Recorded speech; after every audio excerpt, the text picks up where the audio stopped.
warahmatullahi wabarakatuh. Sebelumnya perkenalkan, nama saya Zahra Nabila Mufida dengan NIM 24101252200014.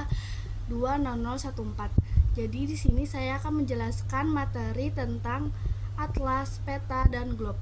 Jadi yang pertama saya akan menjelaskan tentang atlas. Jadi di sini definisi dan karakteristik atlas. Jadi atlas ini merupakan sebagai suatu kumpulan peta yang disusun sedemikian rupa untuk maksud dan tujuan tertentu. Jadi atlas ini merupakan kumpulan peta-peta yang dirancang untuk disimpan dalam bentuk jilid. Nah, adapun selain itu atlas juga dapat berupa kumpulan gambar atau ilustrasi lengkap yang disertai deskripsi mendetail mengenai objek tertentu seperti keanekaragaman tumbuhan ataupun struktur jaringan. Seperti itu.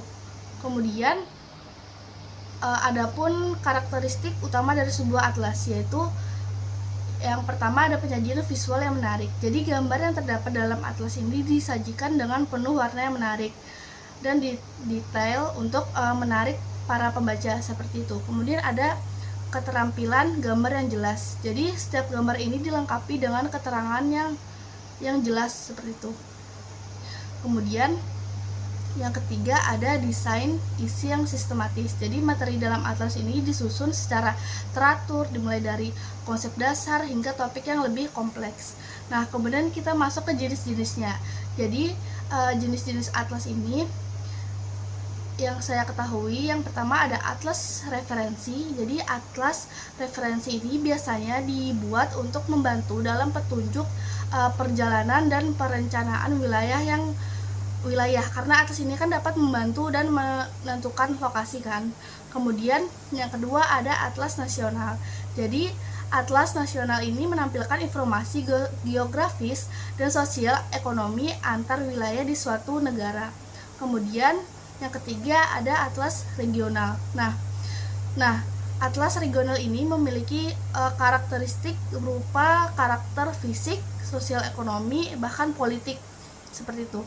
Kemudian selanjutnya ya ada atlas sekolah. Nah, atlas sekolah ini berisi tentang peta umum dan tematik yang dapat menampilkan penyebaran sumber daya alam seperti itu.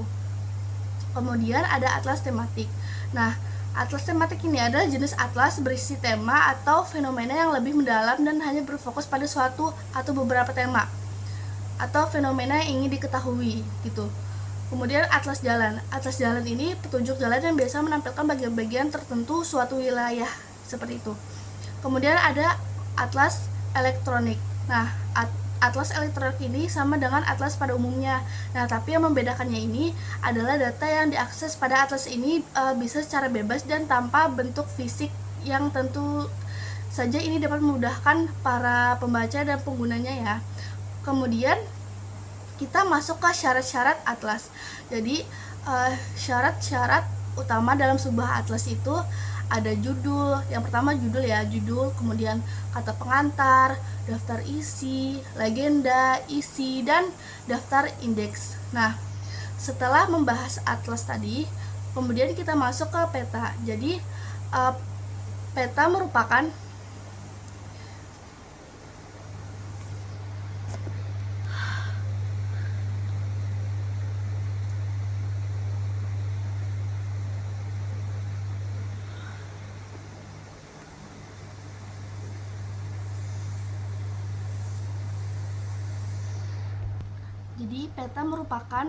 suatu gambaran atau representasi dari permukaan bumi. Nah, objek yang berkaitan dengan bumi hingga benda-benda angkasa yang kemudian digambarkan pada sebuah bidang datar seperti itu. Kemudian adapun informasi utama yang biasanya selalu terdapat di dalam peta. Nah, misalnya yaitu menampilkan nama-nama tempat seperti nama kota, negara, lokasi, dan sebagainya. Kemudian menampilkan batas dari suatu wilayah, kemudian menampilkan garis lintang dan garis bujur, kemudian memuat arah mata angin yang menunjukkan arah utara, timur, barat, dan selatan seperti itu. Kemudian dan masih banyak lagi. Nah, peta ini didesain sedemikian rupa demi memudahkan para penggunanya untuk memahami dan mempelajari berbagai elemen yang terdapat pada peta seperti itu. Nah, dengan adanya peta menunjukkan bahwa kemampuan manusia ini adalah menuangkan segala ide ini kemudian menyalurkannya demi menciptakan peta beserta karakteristiknya telah meningkat seiring perkembangan zaman dan teknologi. Nah, hal ini juga menjadi sebuah alasan dan acuan terbentuknya peta yang semakin bervariasi dan terbagi dalam berbagai macam jenis seperti itu. Nah, kemudian masuk ke jenis-jenis peta. Jadi, adapun jenis peta berdasarkan isinya, yaitu peta umum. Peta umum adalah peta yang menggambarkan permukaan bumi secara umum. Nah, peta umum ini memuat semua penampakan yang terdapat di suatu daerah, baik penampakan alam, penampakan sosial budaya, dan sebagainya. Adapun terbagi lagi peta umum ini yaitu ada peta dunia, peta topografi, dan sebagainya macam lagi. Kemudian setelah ada peta umum, kemudian yang kedua ada peta khusus atau tematik. Nah, peta khusus ini adalah peta yang menggambarkan kemampuan fenomena geosfer tertentu, baik kondisi fisik maupun sosial budaya, seperti itu. Kemudian peta tematik ini memiliki hubungan yang erat dalam hal penyajian data untuk memerlukan perencanaan dalam bidang-bidang tertentu, seperti itu. Kemudian kita masuk ke fungsi peta. Nah, adapun peta ini memiliki banyak fungsi ya, yaitu yang pertama ada mempermudah pemahaman informasi. Jadi peta ini berperan sebagai media visual yang memudahkan siswa memahami informasi yang rumit seperti lokasi geografis, pola distribusi, dan fenomena alam. Dan sebagai contoh ya, peta topografi ini dapat menggambarkan perbedaan ketinggian dan fitur fisik suatu wilayah, sehingga siswa ini dapat memahami hubungan antara geografi dan lingkungan, seperti itu. Kemudian yang kedua, melatih keterampilan spesial. Nah, ya, kemudian yang ketiga ada mendorong berpikir kritis. Nah, yang keempat ada meningkatkan interaktivitas pembelajaran. Nah, siswa ini dapat memperbesar atau memperkecil tampilan peta serta menambahkan informasi lain, seperti itu. Kemudian manfaatnya meningkatkan pemahaman dan prestasi belajar. Nah, setelah kita mengetahui manfaat-manfaat peta, kemudian kita masuk ke unsur-unsur peta. Jadi unsur peta ini memuat judul, skala, kemudian setelah judul skala ada legenda, insert, kemudian garis astronomis, nomor peta, sumber, kemudian tipe huruf peta, warna peta, dan yang terakhir ada garis tepi. Nah, setelah peta kita masuk ke globe. Nah, pengertian dan karakteristik globe. Nah, globe ini ialah tiruan bola bumi dalam bentuk yang kecil. Nah, globe ini berbentuk bola yang menggambarkan bola bumi dengan meletakkan peta bumi di atas permukaannya. Nah, pada dasarnya ini globe ini dibuat sebagai model yang cocok dengan bentuk bumi yang sebenarnya, seperti itu. Nah, atau bisa disebut juga globe ini adalah miniatur bumi. Dengan globe inilah suatu cara yang paling baik untuk memberikan gambaran dari konsep bumi ini bulat, seperti itu. Nah, kemudian adapun terdapat karakter.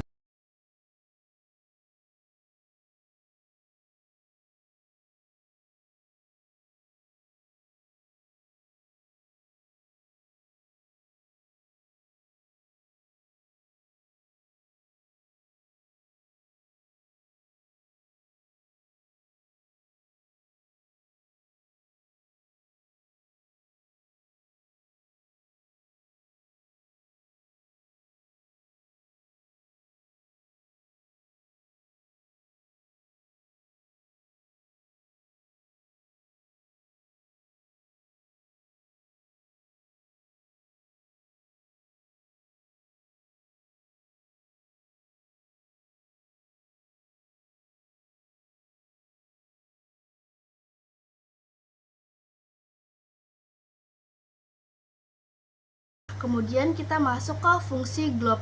Jadi globe globe adalah model 3 dimensi dari bumi yang sering digunakan dalam pembelajaran, penelitian, dan perencanaan. Jadi adapun fungsi-fungsi globe yaitu yang pertama menunjukkan bentuk dan permukaan bumi. Nah, globe ini merepresentasikan bentuk bumi yang bulat secara realistis. Nah, berbeda dengan peta datar yang dapat menyebabkan distorsi atau permukaan globe ini memberikan gambaran tentang benua, samudra, dan wilayah geografis secara proporsional gitu. Kemudian yang kedua ada lokasi geografi. Jadi globe ini digunakan untuk menunjukkan posisi relatif dari berbagai lokasi di bumi, termasuk garis lintang dan garis bujur. Nah, kemudian yang ketiga memahami perbedaan zona waktu. Jadi globe ini menunjukkan garis bujur yang digunakan untuk menentukan zona waktu di berbagai wilayah di dunia. Nah, ini tuh membantu pengguna memahami pembagian waktu berdasarkan rotasi bumi.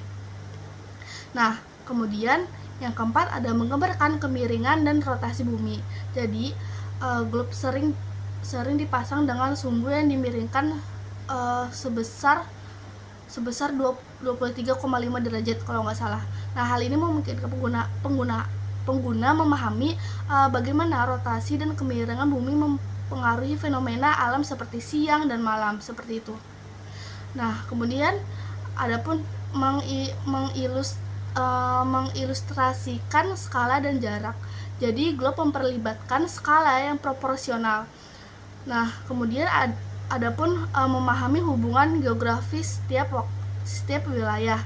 Kemudian mendukung pembelajaran geografi, kemudian menggambarkan pembagian iklim, dan yang terakhir adalah simulasi pergerakan bumi. Jadi globe ini dapat digunakan untuk mensimulasikan rotasi bumi dan revolusi bumi.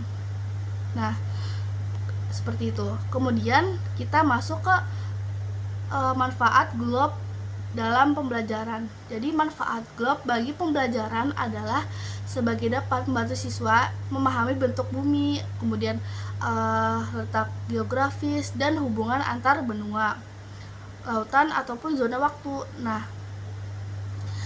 selain itu adapun manfaat yang lain, misalnya seperti dapat membantu siswa memvisualisasikan bumi secara 3 dimensi dan melihat bagaimana bentuk bumi yang bulat mempengaruhi kenampakan alam.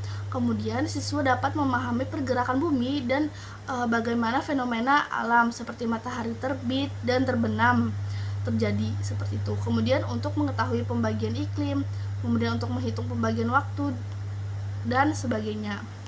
Oke, jadi sekian materi yang saya sampaikan, cukup sampai di sini. Jadi kesimpulannya yang bisa diambil, jadi berdasarkan pembahasan dapat disimpulkan bahwa atlas, peta, dan globe ini merupakan alat utama dalam memahami informasi geografis dan mempelajari lingkungan sekitar.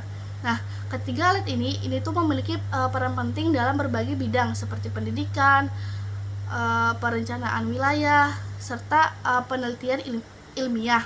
Nah, seperti itu. Penggunaan atlas, peta, dan globe ini membantu meningkatkan literasi spasial, keterampilan analisis geografis, serta pengambilan keputusan dalam kehidupan sehari-hari. Nah, ketiga alat ini juga berperan dalam pendidikan geografi, membantu siswa memahami konsep-konsep spasial dan geografi secara lebih mendalam. Sekian materi yang saya sampaikan. Wassalamualaikum warahmatullahi wabarakatuh.